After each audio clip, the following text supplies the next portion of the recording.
What was the day of the landing like? Well, we thought we had all of our technical challenges solved, and we're 6 or 7 hours away from landing. We realized we had an issue with one of our laser systems, a cabling issue, and so one of our key sensors wasn't going to operate. So for the next 8 hours, we scrambled to try to reconfigure the system to give us our best chance of really landing without what we'd planned on. And I'll say that was a magical experience because, the whole team had been working hard throughout the week to get this first mission to successfully even be in orbit around the moon. And then to watch them tackle kind of a late problem with professionalism and creativity and a lot of understanding for each other where, it was a frustrating moment, but the team really came together. And so that was what it was like. And then, kind of had a tunnel vision effect when we finally got to where we were going through the landing sequence, where time seemed to stretch out. And, next thing you know, you get a signal from the surface and you realize that you pulled it off. Yeah, I'm probably dialed back that morning. I woke up. We knew that it was scheduled to, make the descent and land. And I haven't taught my class, but I was just thinking about this whole thing. We had arranged for a launch party, with big televisions and faculty and students to get together. We were obviously tracking all the news that as thing alluded right now. There was a little bit of uncertainty about the expected landing time. It was delayed a little bit, and then I was making my own calculations without really knowing what was happening as to maybe they were approaching too fast, so they added a couple of power breaks up, to the power really knowing that there was all these navigation issues happening. And so I was trying to kind of just play, tell everyone that we're excited about that. It's going to happen. And then we got together, and as it was broadcast on national TV, there was the clock was ticking down, and then the clock showed 0, and there was the silence. But as again Tim said, we lost track of time. I mean, it was like maybe the longest silence that I have experienced before the announcement was made that yes, Odie found its home. So it's amazing. I would say it's a massive accomplishment for humanity, and of course led by Intuitive Machines, that the first ever private lander on moon, and it took more than 50 years for the US to return to the moon, because the last time we were there was the year I was born. So it's quite a thing. All right.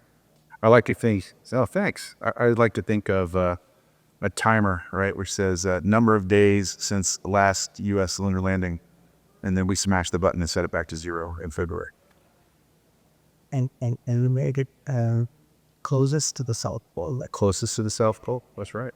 And hopefully we'll be improving on that. Yeah, that's right. Later this year, we're going to be able to be closer. Yeah.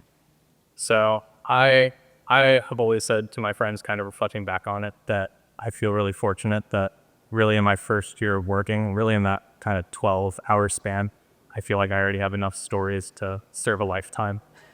You've been to the lore. Yes, I do. That's a great way to put it, actually.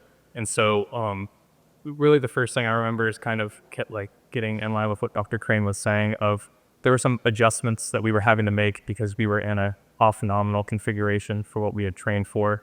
And so, the first thing I really remember is coming into that morning and kind of helping with those final preparations. And something that I think is really a testament to the team that we have built here at IM is the fact that we were able to work so cohesively and so well in the face of adversity.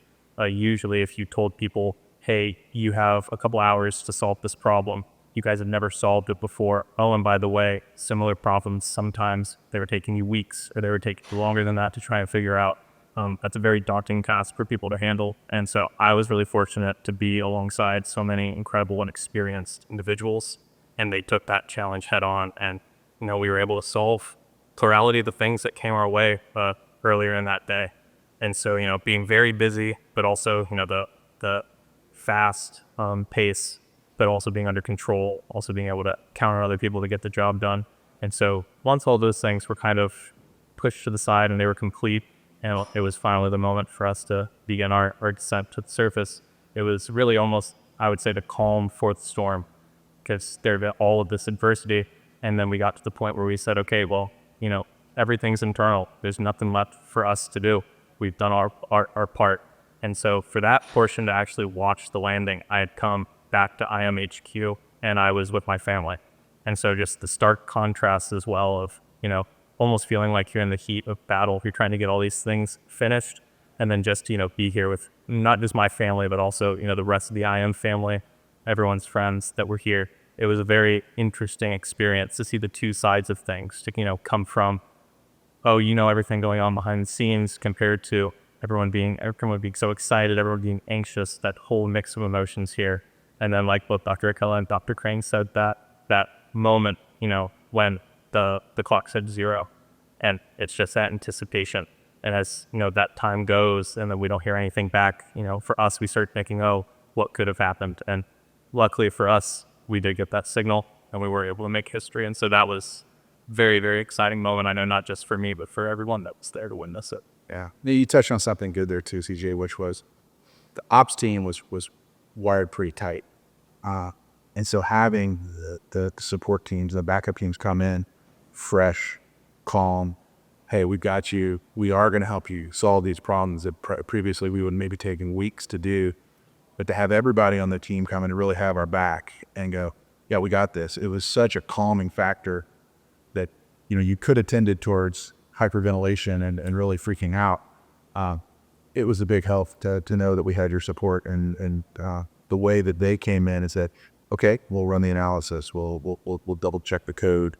We'll evaluate if this is really the right thing to do, and have the extra depth of the whole team, not just the ones you saw in the ops center. It made all the difference.